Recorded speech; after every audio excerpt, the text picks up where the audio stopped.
بسم اللہ الرحمن الرحیم۔ السلام علیکم ورحمۃ اللہ وبرکاتہ۔ میری دینی بہنوں، آج آپ حضرات کی سامنے عورتوں کے غسل کے تعلق سے کچھ مسائل پیش کر رہا ہوں۔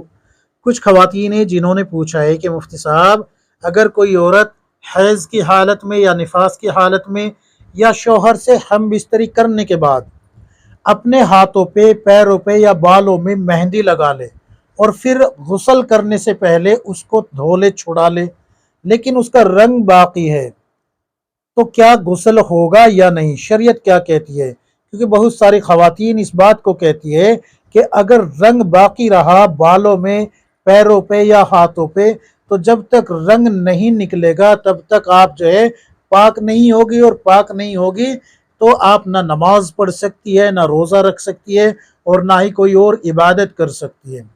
اسی طریقے سے ناخن کے تعلق سے کہ اگر کوئی عورت ناپاکی کی حالت میں ناخن کاٹ لے، ناخن تراش لے، تو کیا وہ غسل کر کے پاک ہوگی یا نہیں؟ کیونکہ خواتین کہتی ہے کہ ناپاکی کی حالت میں ناخن کاٹ لینے سے غسل کرنے کے بعد بھی عورت پاک نہیں ہوتی، اور پاک نہیں ہوگی تو وہ عبادت بھی نہیں کرے گی، یعنی کہ نہ نماز پڑھے گی، نہ روزہ رکھے گی، اور نہ دیگر عبادت کر سکتی ہے۔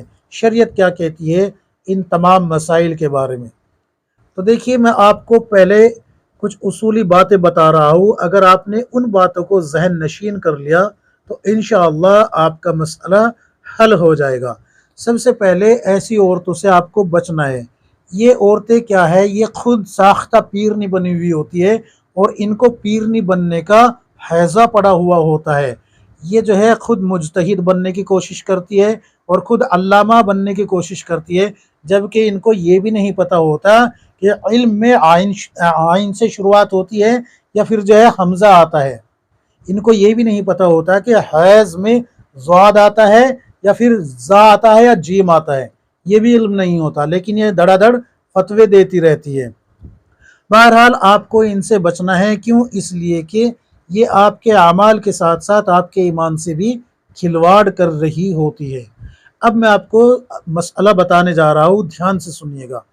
اگر آپ نے ناپاکی کی حالت میں ناخن تراش لیے، کاٹ لیے، تو یہ مکروہ ہے۔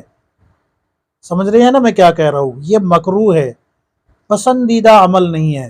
لیکن ایسا کہیں بھی نہیں لکھا کہ اگر کوئی ناپاکی کی حالت میں ناخن کاٹ لے اور پھر غسل کرے تو اس کا غسل نہیں ہوگا، وہ پاک نہیں ہوگا، ایسا کہیں بھی نہیں لکھا۔ بلکہ ناخن کاٹنے سے آپ کے ناخن کاٹنے میں کراہت آئی ہے، نہ کہ غسل میں۔ غسل آپ کا بدستور جیسے آپ نے کیا ہے، 3 فرائض پورے کیے ہیں، یعنی کہ ناک میں کلی کرنا، ناک میں پانی ڈالنا اور پورے بدن پہ پانی بہانا، تو آپ کا غسل ہو گیا۔ البتہ اگر آپ کے ناخن پہ نیل پالش لگی ہوئی ہے یا کوئی ایسا کلر لگا ہوا ہے جو کہ ناخن تک پانی نہیں پہنچنے دیتا، یا ناخن میں کوئی ایسی مٹی یا آٹا وغیرہ لگا ہوا ہے جو کہ ناخن کے اندر اسکن میں پانی نہیں پہنچنے دیتا، یا آرٹیفیشل ناخن لگے ہوئے ہیں، تو پھر آپ کا غسل نہیں ہوگا جب تک کہ ان کو چھڑا کے پانی ان تک نہ پہنچا لیا جائے۔ تب آپ کا غسل نہیں ہوگا۔ تب آپ جو ہے، جب غسل نہیں ہوگا تو پاک نہیں ہوگی، اور پاک نہیں ہوگی تو عبادت بھی نہیں کر سکتی۔ لیکن یہ کہ ناخن تراش لینے سے کہ بھئی غسل نہیں ہوا، تو یہ بالکل نیری بکواس ہے، اس کی کوئی حقیقت نہیں ہے۔ اب مہندی کے تعلق سے بھی میں آپ کو بتا دیتا ہوں۔ مہندی اگر ایسی ہے کہ آپ نے ناپاکی کی حالت میں لگائی اور پھر اس کو اتار بھی دیا، لیکن کلر باقی ہے، اگر وہ کلر پرت کی شکل میں نہیں ہے، پرت کی شکل یعنی کہ اس کا کوئی پرت جم گئی، اور وہ پرت بھی ایسی ہو، ایک تو پرت وہ ہوتی ہے کہ جس میں پانی پہنچ جاتا ہے، پانی چمڑی تک پہنچ جاتا ہے، اسکن تک پانی پہنچ جاتا ہے، تو ایسی پرت والی مہندی بھی اگر آپ نے لگا رکھی ہے تو آپ کا غسل درست ہو جائے گا۔ لیکن اگر آپ نے ایسی مہندی لگائی ہے جس کی پرت جمتی ہے اور اس پرت کے نیچے پانی نہیں پہنچتا، اس پرت کے نیچے اگر پانی نہیں پہنچتا، تو پھر آپ چاہے پورا دن بالٹی پہ بالٹی اپنے سر پہ ڈالتی رہے، پورے بدن پہ ڈالتی رہے، جب تک آپ وہ پرت نہیں چھڑا لے گی، چاہے وہ ہاتھ پہ ہے، چاہے وہ سر میں ہے، چاہے وہ پیروں میں ہے، کہیں پر بھی آپ نے لگائی ہے، تو آپ کا غسل نہیں ہوگا جب تک کہ آپ اس کو چھڑا نہیں لیتے۔ اچھا، مہندی کے ساتھ ساتھ کوئی بھی کلر، کوئی بھی چیز ایسی جو کہ آپ کے جسم کی اسکن تک پانی نہیں پہنچنے دے رہی، یاد رکھے اگر اسکن تک پانی نہیں پہنچ رہا تو آپ کا غسل نہیں ہوگا، غسل نہیں ہوگا، غسل نہیں ہوگا۔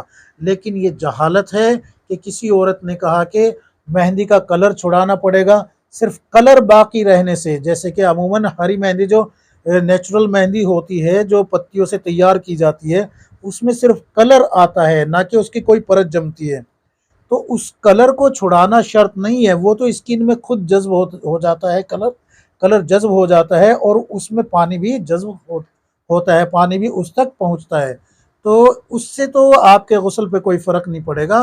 آپ اس میں غسل کر رہی ہے تو بالکل جائز ہے، بالکل درست ہے، آپ کا غسل ہو جائے گا۔ لیکن اگر کوئی ایسی چیز آپ کے جسم پہ ہے جس سے کہ اسکن تک پانی نہیں پہنچ رہا تو پھر آپ کا غسل نہیں ہوگا، آپ کو وہ چیز چھڑانی پڑے گی، ہٹانی پڑے گی۔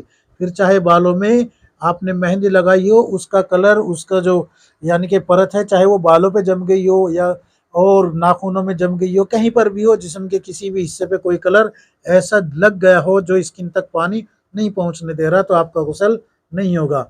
ان عورتوں کو چاہیے کہ یہ اپنی جہالت سے باز آ جائے، ورنہ اللہ کے ہاں بڑی شدید پکڑ ہے، ان بطش ربک لشدید، اللہ کی شدید پکڑ سے ان کو کوئی نہیں بچا پائے گا۔ ان کو دھیان رکھنا چاہیے، یہ خود ساختہ فتوے دیتی رہتی ہے۔ اللہ ہم سب کو صحیح سمجھ عطا فرمائے، کتاب و سنت کے مطابق زندگی گزارنے کی توفیق عطا فرمائے، آمین یا رب العالمین۔